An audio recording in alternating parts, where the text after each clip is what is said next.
যদি মূর্তির কাছে গিয়ে মাথা নত করি, পীরের কাছে গিয়ে মাথা নত করি, কোনো মাজারে গিয়ে মাথা নত করি, কোনো দরগায় গিয়ে মাথা নত, বলুন তো আপনি আপনার স্ত্রীকে এতটিক যে টাকা দিলেন, মোহর আদায় করেছেন, আপনি খিলাচ্ছেন, আপনি পান করাচ্ছেন, এখানে ওখানে আপনি ঘুরতে নিয়ে যাচ্ছেন, আর বাড়িতে এসে যদি আপনি শুনে নেন এই তোর স্ত্রী অন্য লোকের সাথে পার্কে ঘুরতে গিয়েছিল, আপনি বরদাস্ত করতে পারবেন? একটু বলুন তো, বরদাস্ত করতে পারবেন, সহ্য করতে পারবেন?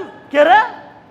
আমি আমার স্ত্রীকে খিলাচ্ছি, পান করাচ্ছি, কাপড় কিনে দিচ্ছি, আর আমাকে মজা দেওয়া বাদ দিয়ে অন্য পুরুষের সাথে পার্কে ঘুরতে যাচ্ছে, মানে আপনি বরদাস্ত করতে পারবেন না।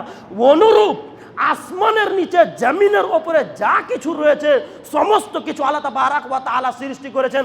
আমি যেটা দেখছি, আমি যেটা শুনছি, আমি যা খাচ্ছি, পান করছি, সমস্ত কিছু আল্লাহ তাবারাক ওয়া তাআলা সৃষ্টি করেছেন। আর আল্লাহর ইবাদত বাদ দিয়ে যদি মূর্তির কাছে গিয়ে মাথা নত করি, পীরের কাছে গিয়ে মাথা নত করি, কোনো মাজারে গিয়ে মাথা নত করি, কোনো দরগায় গিয়ে মাথা নত করি, তাহলে আল্লাহ তাবারাক ওয়া তাআলা আমাকে আপনাকেও বরদাস্ত করবে না, আমাকে আপনাকে আল্লাহ তাবারাক ওয়া তাআলা জাহান্নাম দিবেন। আল্লাহ তাবারাক ওয়া তাআলা কুরআনুল কারীমের মধ্যে বলছেন, ইন্নাহু মান ইউশরিক বিল্লাহি ফাকাদ হারামাল্লাহু আলাইহিল জান্নাহ, নিশ্চয় যেই ব্যক্তি আল্লাহর সাথে কাউকে অংশীদার করবে, নিশ্চয় যেই ব্যক্তি শিরকের মতো গুনাহ করবে, হারামাল্লাহু আলাইহিল জান্নাহ, সেই ব্যক্তির জন্য আল্লাহ জান্নাত হারাম করে দিয়েছে। ওয়া মাওয়াহুন নার, তার ঠিকানা হবে জাহান্নাম। ওয়া মা লিয-যালিমিনা মিন আনসার, আর জাহান্নামের ভিতরে জালেমদের জন্য কোনো রকমের সহযোগিতাকারী থাকবে না।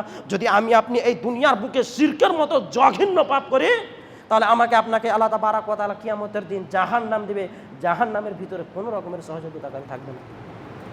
জি, আপনি মনে করছেন যে যেই ব্যক্তি মন্দিরে গিয়ে মূর্তির কাছে, দুর্গার কাছে, কালী মায়ের কাছে গিয়ে সাজদা করছে, ওই ব্যক্তি মুশরিক, ওই ব্যক্তি কাফের?